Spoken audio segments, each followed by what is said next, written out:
മരിച്ച ഒരു ആത്മാവിനെ സംസാരിച്ച് കാണിക്കാമോ? ഫ്ലോറിൽ എത്തിക്കാമോ ഒരു ആത്മാവിനെ? ഫ്ലോറിലല്ല, നിങ്ങള് അതാണ് യുക്തി.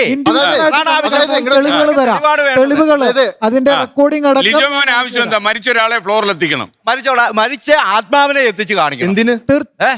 ഞങ്ങൾക്ക് തെളിവാണ് വേണ്ടേ? നിങ്ങൾ പറയുന്ന പോഴത്തരം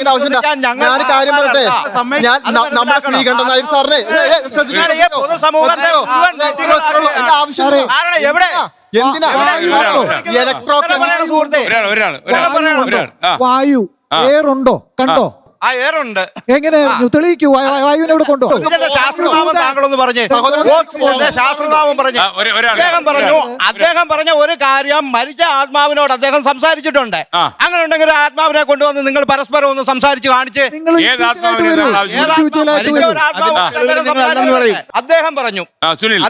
അദ്ദേഹം പറഞ്ഞു അദ്ദേഹത്തിന്റെ മകൻ മരിച്ചുപോയി. പിന്നെ മകൻ വന്ന് പറഞ്ഞു കൊടുത്ത കഥ എഴുതുന്നു. നാളെ ഈ ആത്മാവ് ഇദ്ദേഹത്തിന്റെ മാനസിക വ്യാപാരം വേറെ രീതിയിലേക്ക് തിരിഞ്ഞ് മകൻ വന്നിട്ട് അവനെ വെട്ടിക്കൊല്ല് ഇവനെ വെട്ടിക്കൊല്ല് എന്ന് പറഞ്ഞു കഴിഞ്ഞാൽ ചിലപ്പോൾ അദ്ദേഹം അതും ചെയ്യും. അദ്ദേഹത്തിന് ആദ്യം ഒരു കൗൺസിലിംഗ് കൊടുക്കണം, അതേപോലെ തന്നെ ചികിത്സ കൊടുക്കുകയാണ് ആദ്യത്തെ വേണ്ടുന്നത്.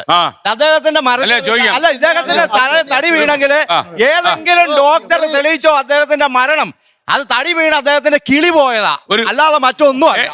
കിളി പോയത് ചേട്ടൻ തന്നെയാണ്. കാരണം അറിയോ, ഒരു കാര്യം പറയുമ്പോ അത് കേൾക്കാനുള്ള മനസ്സ് ആദ്യം കാണിക്കുക. അല്ലാതെ ചേട്ടൻ പറയുന്ന ഒരു കാര്യം നമ്മളോട് പറയുമ്പോ അത് കേൾക്കാൻ ആദ്യമുള്ള ഒരു മനസ്സ് കാണിക്കുക. എന്തിനാണ് പറഞ്ഞത്? ഞാനിത് വിറ്റിട്ട് വേറെ ഒന്നും ആക്കാനല്ല പറഞ്ഞത്. അതുകൊണ്ട് തന്നെ പറഞ്ഞത് നിങ്ങൾക്ക് തെളിവ് വേണം. അല്ല, ഒരു മിനിറ്റ്, താങ്കൾക്ക് തെളിവ് വേണമെന്നാണ് താങ്കൾ പറഞ്ഞത്. താങ്കളെ തെളിയിക്കാൻ ഞാൻ തയ്യാറാണ്. ലോകത്തെവിടെയായാലും ഏത് സമയത്തും 24 വാർത്തകളും ഓഗ്മെന്റഡ് റിയാലിറ്റി പാക്കേജുകളും എക്സ്പ്ലെയിനറുകളും വിശദമായി കാണാൻ ഞങ്ങളുടെ യൂട്യൂബ് ചാനൽ നിങ്ങൾക്ക് സബ്സ്ക്രൈബ് ചെയ്യാം.